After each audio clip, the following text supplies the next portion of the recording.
Армысыздар ағайын, өздеріңіз білесіздер, Жетісу телеарнасында бір жыл бойы Зейнеп апаның әңгімелері деген хабар шықты.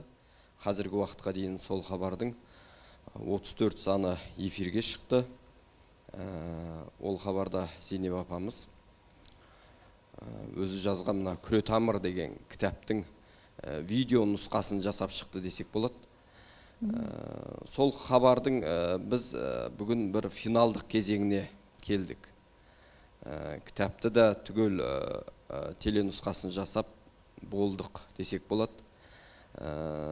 Сондықтан да осы жобаны осы Талдықорғанға келіп көрермендермен жүздесіп осы хабарды бір қорытындыласақ, бір бастаған істі бір осылай аяқтасақ деп апамыз өзі ниет білдірген еді. Сол себептен осы сіздердің орталарыңызға келіп отырмыз. Мұны әуелгіде студияда жазсақ дегенбіз, бірақ осы Талдықорған жұртшылығы келсін, көрсін, студия тарлық етер. Мүмкін келіп өздерінің сауалдарын айтар. Студияда қанша дегенмен 20-30 адам ғана орын болады деп бір осындай залға өткеруді біз шешім қабылдаған едік. Бұл хабар таспаға басылады, телеарнадан беріледі, әлеуметтік желілерде, YouTube желісінде таралады.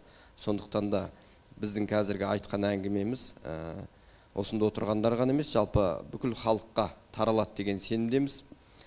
Зейнеп апа, қош келдіңіз. Біздің шақыртуымызды алып ортамызға келгеніңізге біз қуанып отырмыз.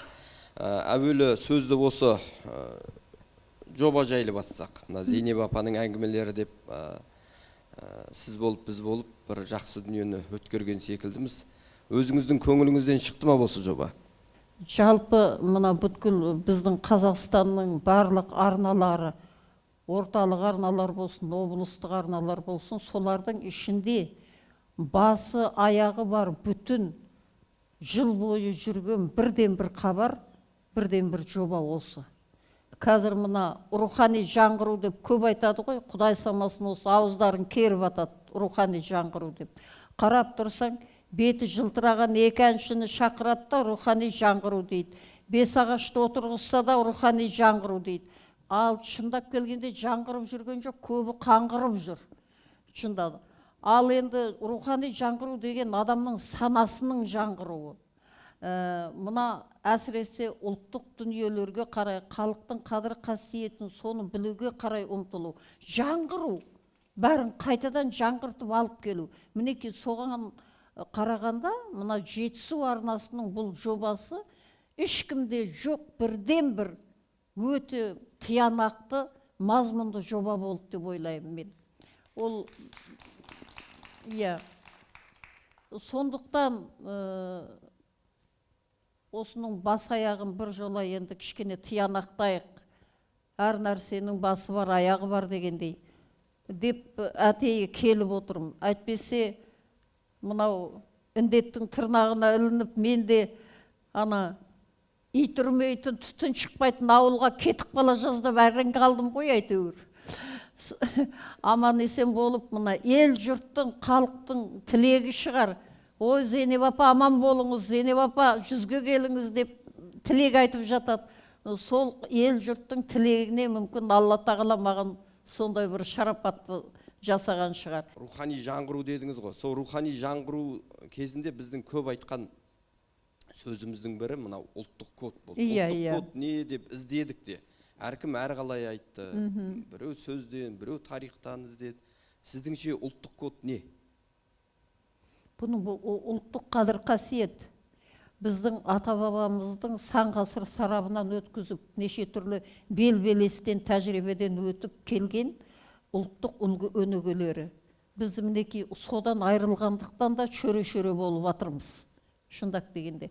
Ол ұлттық код деген бір нәрсеге ғана тақалмайды. Жалпылама алғанда қарап тұрсаңыз, мысалы үшін барлығы ұлттық кодқа жатады. Ең алдыменен тілің кетеді, салтың, дәстүрің, тіпті домбыраң, қобызың, барлығы кетеді. Оны жеке-жеке алып қарауға болмайды. Бұл үлкен бір теңіз секілді шалқар дүние, шындап келгенде. Әлгі мен мына әлі күнге дейін рухани жаңғыру деп жүргізіп жатқан жұмыстарына көп көңілім толмайтыны сол. Жеке-жеке жұлмалап бірдеңені көрсетеді. Ал бұл бүтін болу керек. Үлкен мемлекеттік бағдарлама болу керек деймін. Ол әлі жоқ. Әйтеуір шапқылап жүр. Жалпы Зейнеп апамыз 5 кітап жазған. Осы 5-ші кітабы осы шілде айында қателеспесем жарық көрді. Бірақ сіздің бір қасиетіңіз кітаптарыңыз тұсаукесерін жасамайсыз. Бұл кітапта сол дәстүрге сай тұсаукесері жасалынбады, бірақ соған қарамастан тұсаукесері жасалынған кітаптардан өтімді, солардан да танымал болып жатыр халық. Рахмет. Ол мынау теңбіл тіршілік деп аталады. Алғашқы жаңағы бабалар аманаты, шуақты күндердің жалғасы, одан бергі күре тамыр біз жасаған, біз теленұсқасын жасаған күре тамыр. Содан осы кітаптың қандай айырмашылығы бар? Бұл кітапты жазуға не түрткі болды? Мынау бүткіл әлемді шарлап, елдің жалпы адамзаттың ғапшысын қуырып атқан індет келген кезде, алғашында сол індеттің келгеніне көп адам сенген жоқ. Мысалы, Алматыда кейбіреулер айтты, әтей ана алаңға адам жиналмасын деп, демонстрацияға шықпасын деп істеген айла деді. Тағы біреулер біздің мынау еркіндігімізге қол сұғып жатыр деді. Асыра діншілдер істеген кінәларыңның несі, сол жазасы деді, әйтеуір әртүрлі. Бірақ сол кезде бәріміз тағдырлас болып, бірақ күнде үйге қамалдық та қалдық. Далаға шықпаймыз, мәшине жүрмейді. Алматыда солай болды ғой. Сол кезде енді әркім әртүрлі нәрсемен айланысты. Талайлары не істерін білмей, өздерін неше түрлі суретке түсіріп, әлем торға салып, бәлекке түсіп атты, тағы біреу бірдеңе дегендей.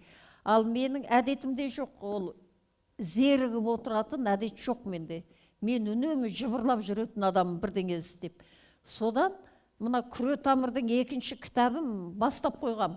Өйткені күре тамыр баланың жаңадан анасының жүрегінің астына біткеннен бастап, мүшелден шыққанға дейінгі аралықтағы бүткіл салт дәстүр әдет ғұрыптың бәрі бар соның ішінде.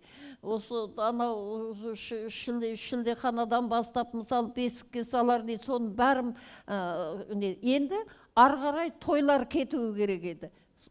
Сол күре тамырдың 2-ші кітабын кішкен бастап қойғам. Ақыр аузы басымыз тұмшаланып үйде отырғаннан кейін енді соны жазайын деп қарасам, қолым жүрмейді. Жаңа қағазға қарағым келмейді.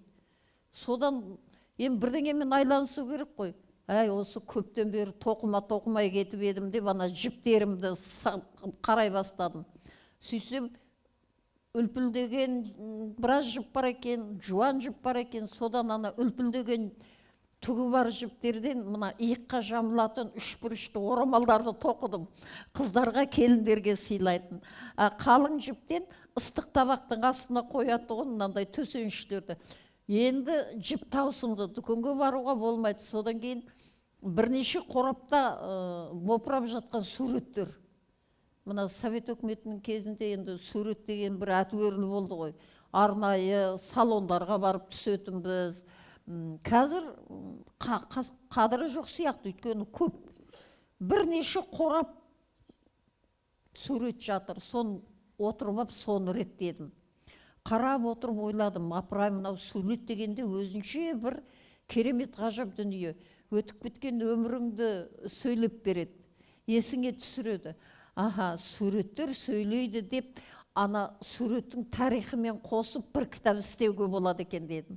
Өйткені мен ешбір кітабыма сурет бермеймін. Бірақ кітапта бар, Бәкең екеміздің отырған әзілдерде бар. Әзіліңді сағындық дейтін. Өзі қазір суретсіз кітап шықпайды ғой. Неге екенін білмеймін, мен текст суретке қарап текстіге көңілің алаңдайды. Сондықтан жеке кітап шығару керек екен ғой деп ойладым. Сонымен не дейсің? Енді ескі қолжазбаларымды, күнделіктерді ақтара бастадым. Шеттерім ұжылған, сарғайып кеткен. Алла жаңағыны қарап отырып, бүткіл өмірімнің көбі көз алдымнан өтіп жатыр. бір жерінде рахаттанып тұрып күлем, бір жерінде егіліп тұрып жылайым, бір кезі жерінде әттеген ай деп өзегім өртенеді жаңа. Бірақ өткен өмір. Соны ойладым, тұра тұр.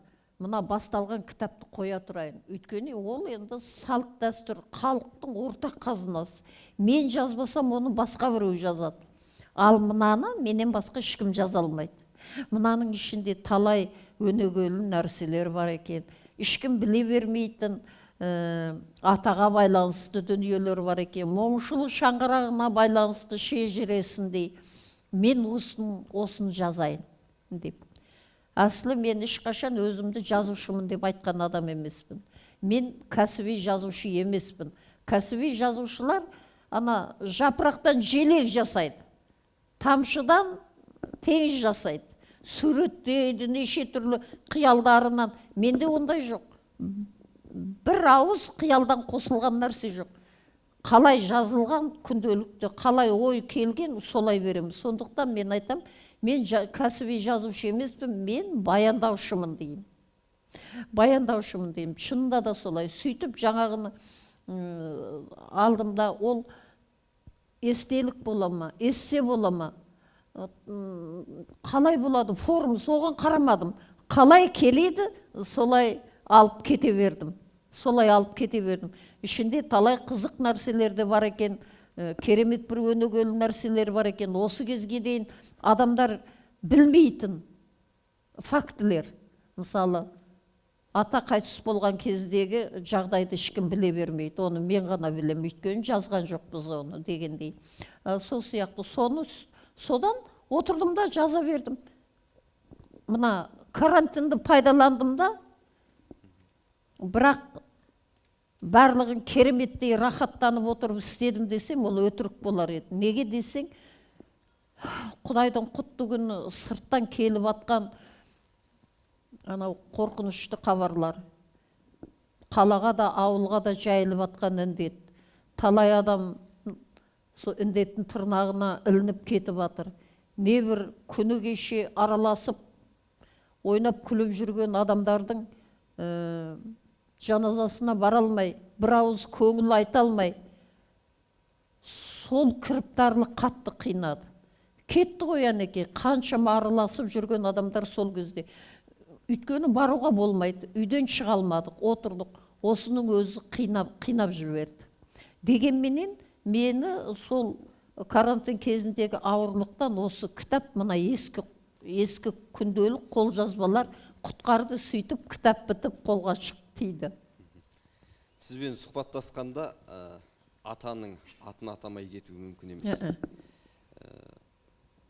Не сұрақ қоюшы сұрайды, болмаса өзіңіз айтасыз о кісінің есімін. Бұл жолы сіз өзіңіз айтып қалдыңыз. Ақыры атаның қайтыс болған кезіндегі бір дерек айтылмаған еді деп. Ол не жағдай еді, білсек бола ма? Иә. Енді Аллаға шүкір, Құдайға тауба, мен өзі өсіп өнген үйде тәрбиелендім. Шешем өзі 10 құрсақ көтерген кісі. Сол 9 ұл бір қыз туған екен. Мені Құдайдан тілеп апты. Балаларының біразы шетінеп кеткенде мен 4 ұлдың ортасында өстім. Кішкене еркек шоралау болып, еркелеу болып. Бірақ анам марқұм, өй албасты, жалғыз болсаң өзің жалғызсың, қылығың жалғыз болмайды деп шешем қатал ұстады. Бір жағынан еркелетіп тұрып, қазір ғана алақанмен аялап тұрып, лездің арасында алақан жұдырыққа айланып шыға келетін. Бірақ сол кейінгі менің өмірімде анамның берген бойыма сіңірген тәрбиесі сол талай жерде мені қиындықтан алып шықты. Ол ата секілді қалыпқа сыймайтын, өзі табиғаты ерекше жаратылған адамның алдында жүріп қызмет ету, ол кісінің шайын қайнатып қолына су құю ол оңай емес болатын. Өйткені атаның, қалай айтсам екен, екі жағы бірдей қайралған қанжар секілді. Бұлай тайсаң кесіп түседі, бұлай тайсаң осып түседі, ал бел ортада тең жүруге ол кезде мен жаспын ғой әлі. Атаның қолына көшіп келген кезімізде мен бар жоғы 25 жаста болатын. Ержан сонда 3 жаста еді. Ал қазір қарап тұрсам 25-тегілер дискотекада секіріп жүр. Жалпы ананың тәрбиесі мен сол жастығыма қарамай жоғарғы білімі бар кәдімгідей адам студияда өздерің секілді телестудияда істеген, солай да солай берет те киген, шляпа да киген сөйткен адаммын ғой. Атаның алдында ешқашан мына балтырым жалаңбас, басым жалаңбас болған жоқ. Ал енді атаның өмірінің өзі қайшылықтардан тұрған көп. Ол кісі әділетсіздікті көп көрген адам. Соншама еткен еңбегі, төккен тері өзі соның соншалық өкіметтің алдында бағаланбаған. Атаны халық қадірлеген. Халық ардақтады, халық төбесіне көтерді. Халық өзі сол кезде өкімет бермеген атақты халық өзі берді. Қаһарман да деді, аңызға да айландырды, елден жұрттан айналайын деп. Сол ата айтатын бізге, қатарыңнан ассаң да халықтан аспайсың. Халықтың алдында басыңды иіп жүр дейтін. Адамды, жақсы адамды жақсылығын айтып мақтасаң да, бірақ жағымпазданба. Ал жаман адамның жамандығын айтып бетіне бассаң да жала жаппа дейді. Қарашы, бір қарасаң қарапайым сөз, қанша салмақ жатыр. Мінекей осылай. Енді сол ата қайтыс болған кезде де сол қайшылыққа ұрынды. Қазақстанның Россияға өз еркімен қосылғанның 250 жылдық өтіп атқан күні қайтыс болды ата. Әлгі қосылсаңдар өздерің қосыл, мен кеттім дегендей. Соныменен атамыз 4 күн жатты, жерленбей. Өйткені өкімет, тойдың кезі ғой, той болып жатыр. 250 жылдық өткен күннің ертесінде РСФСР-дың әдебиеті мен мәдениетінің күндері басталды. Бүкіл орыстар көшіп келді. Құдай-ау, орыстардың атақтысының бәрі келді Алматыға. Ондай кезде атаны шығарып сала алмады. Өйткені халық келеді ғой, жиналады ғой. Міне сөйтіп, Құдай басқа салмасын, әлі күнге дейін ойласам жүрегім сыздап кетеді. Ешқашан еш жерде жазған жоқпын. Сонда ата жамбасы жерге тимей, жерленбей 4 күн жатты, 4 күн. Ойлап қарап өзің, қандай ауыр. Бізді араластырмайды, бізге рұқсат етпейді. Ол Совет өкіметінің кезі. Мысалы үшін қазір болса, кетар дейміз ғой. Ол кезде үйт алмайсың. Сөйтіп 4-ші күні ғана ата жерленді. 4-ші күн ата жерленді. Анау бірінші Кеңсай деп атайды ғой қазір. Соның Кеңсайдың жоғары жағында төбе. Көк майса гүлдер өсіп тұрған бір оңаша төбеге ата жалғыз қойылды. Сонда атаны қабырға түсірер кезде, оның алдында енді әскери адам болғаннан кейін солдаттар аспанға оқ атып, 3 қайтара қатар тұрып, аспанға оқ атып салют жасады. Енді ол кезде солай ғой. Содан атаны қабырға түсіріп атқан кезде аяқ астынан қайдан шыққанын аспанға бұлт, туырлықтай бұлт, шатыр, шұтыр, найзағай ойнап жауын жауды да кетті. Енді қалай деуге болады? Табиғаттың адам түсінбейтін бір құпия құбылысы ма? Алла тағаланың жіберіп отырған бір құдіреті ма? Атаның ел жұрттан осыншалық 4 күн жатқызып қорлағандай болғанына кейгені ма, ренжігені ма, қалай ойласаң да, сонда елдер қатты таңғалды. Өйткені соның алдындағы аспан ап-ашық болған. Біреулер айтты, аспанға көп оқ атылды, содан бұлт жиналды деді. Меніңше ондай емес. Бұл жерде басқа құдірет бар. Мінекей өстіп, атаны жерлеп, содан кейін енді аза ас дейді ғой. Аза аста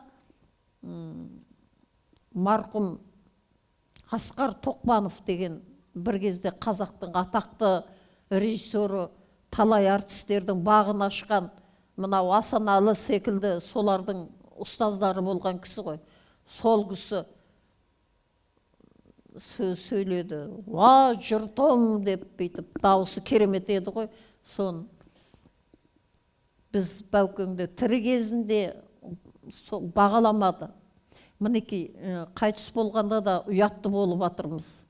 Бір оңаша төбеге апарып жетімсіретіп жалғыз өзін қойып қойды. Баукеңді Панфилов паркіне жерлеу керек еді деп сөйтті. Кәдім енді сұмдық қып сөйледі енді. Әсерлі қып. Актер адам ғой бір жағын. Кәдімгідей адамдар деген солай қарай ауып сөйлегендердің барлығы сөйтіп. Содан соңында Бақытжанға сөз берілгенде Бақытжан ел жұртқа рахмет айтты. Осындай кезде бізге сүйеу болып қасымызда болғанына сөйтіп. Содан кейін айтты, әкем өмірде ерекше адам еді, оқшау адам еді. Барып ана топырақ бұйырған жері де әрі таза, аяқ баспаған, әрі оқшау, әрі биік болды деді. Өмірде де өзі биік еді деді. Ал ренжімеңіздер, паркке қойылмады деп. Парк деген ол итін жетектеп жүріп, адамдар қыдыратын, демалатын, сайран салатын орын, көпшілік орын. Ал мен риза болып тұрмын, ана әкемнің тура өзінің мінезіне лайық оңаша барып биік төбеге жатқанына деп сөйтті. Осылай. Содан Құдайдың құдіреті шығар, бәрібір басқа жағынан келіп, сол паркке қойылды ата. Қалай қойылды? Атаның 100 жылдығы қарсаңында ана биік еңселі ескерткіші сол Панфилов паркінде тұр. Қазір ана жастар әлгі мәңгі отқа гүл қояды, сөйтеді, үйленетін жастар келіп, атаның алдында бастарын иіп, гүл қойып, сөйтіп, көпшілік орынға айланып отыр. Осылай. Сіз бір сөзіңізді айтып қалдыңыз, ата өкіметтің игілігін көрмей кетті деп. Өкімет бағалаған жоқ, халық бағалады деп. Бүгінгі өкімет тәуелсіздік алғалы бері атаға қандай игілік, жақсылықтар жасалды? Жалпы атаның сыйлықтары, атаның наградаларының барлығы СССР-дікі. Тәуелсіз Қазақстанның бір жапырақ қағазын ата алған жоқ. Мына мені қинайтыны да, барған жерде алдымнан шығатын да әңгіме осы атаның халық қаһарманы атағы. Алдыма дейді, мен айтам алған жоқ деймін. Соны маған айтады, неге алған жоқ? Назарбаевтың кітабында ата бірінші болып тұр дейді. Сонда маған сене ма, Назарбаевқа сене ма? Көбінесе кітапқа сенеді ғой. Шындап келгенде ата халық қаһарманы атағын алған жоқ. Ол заң бойынша алса, ол отбасына тапсырылады. Мысалы, Қасым Қайсенов атамыз Рахымжан Қошқарбаев қайтыс болғаннан кейін алды. Қаһарман атағын, сонда отбасына тапсырылды. Немесе атаның алтын жұлдызы, ол 90-шы жыл алды ғой, 90-шы жылдың аяғында. Сонда осы елбасы Назарбаев Бақытжанға тапсырды. Біз сақтап отырмыз атаның сол жұлдызын. Бұл өкіметтің заңы. Ал енді қалай ана кітапты Назарбаев өзі жазбаған болу керек. Егер ол өзі жазса, өзінің берген, бермегенін біледі ғой. Ана кітапта жазып жіберген. Тәуелсіздік. Сол кітапта 40-шы бетте тұр, бірінші болып тұр ата. Бердім дейді. Назарбаев айтады, бердім дейді. Арғарай Сағадат Нұрмағамбетов, Қасым Қайсенов, олай емес, бірінші номерлі қаһармандық атағын Сағадат Нұрмағамбетов алды. Атаға берілген жоқ. Бірақ осылай өтірік жазылып кетті да, содан кейін мен неге жаздым. Ержан балам екеуміз мына президент аппаратына жаздық. Мынаны анықтаңыздаршы. Атаға атаның керегі жоқ. Халық беріп қойған. Қаһарман атағын баяғыда беріп қойған халық. Мына жерде шындық керек бізге. Өйткені оқулықтарға жазылып кетіп жатыр. Ескерткішке жазылып жатыр. Енді ол ұят нәрсе ғой. Бермегенді бердім деген. Осыны анықтап беріңіздер деп хат жаздық.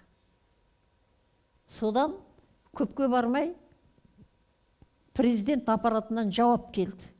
Құдай-ай десеңші, бір тілдей қағазға екі сөйлем жазыпты.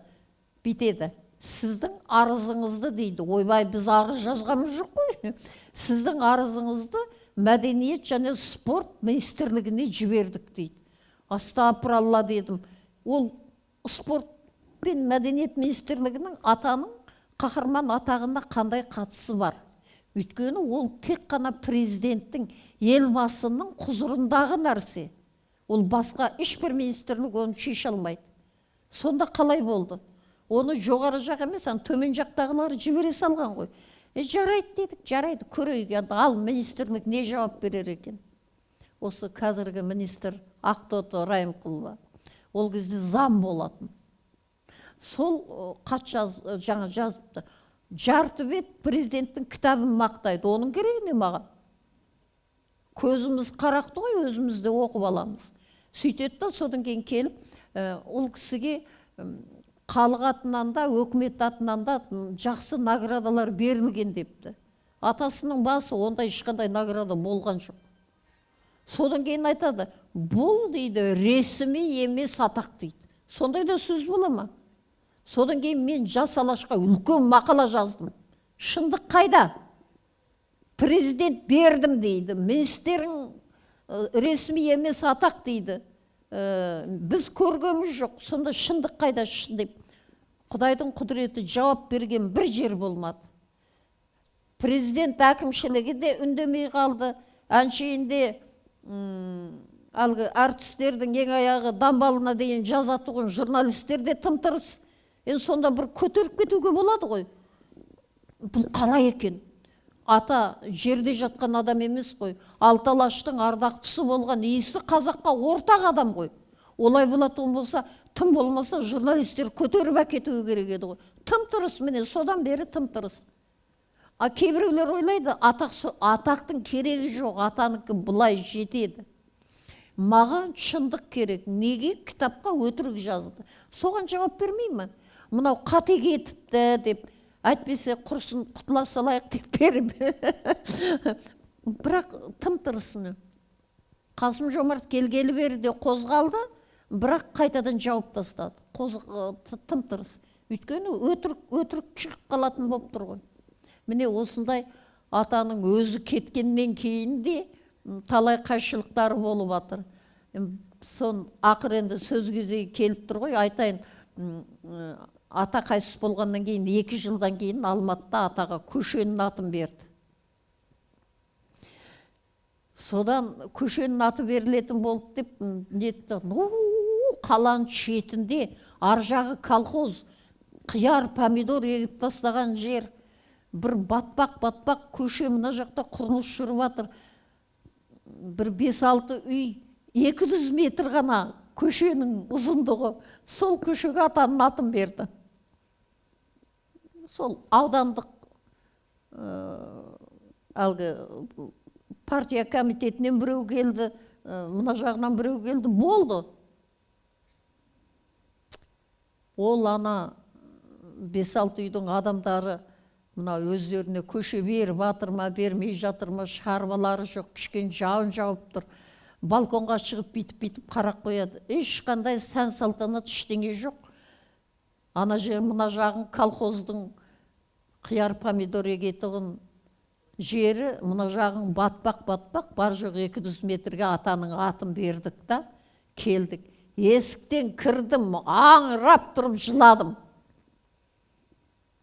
Өкпем қара қазандай. Аңырап жыладым, жылап жүрім, сөйлеп жүрім, жылап жүрім, сөйлеп жүрім.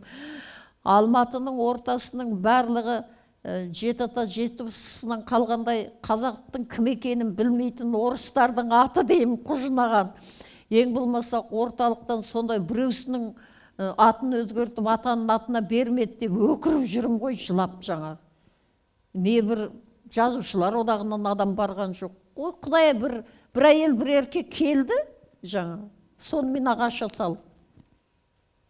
Сонда бәкең айтады, сабыр ет, сабыр ет. Біз асыққанмен Құдай асықпайды, тұра тұр дейді.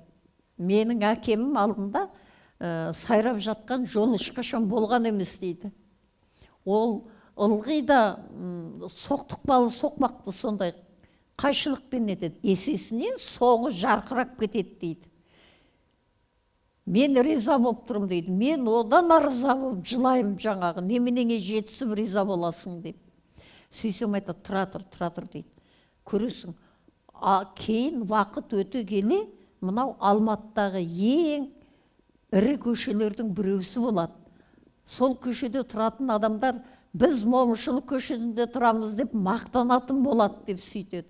Құдайдың құдіреті қазір сол көшенің бойында не жоқ дейсіз, не бір үлкен ана ұлттық театр сол атаның көшесінің бойында тұр.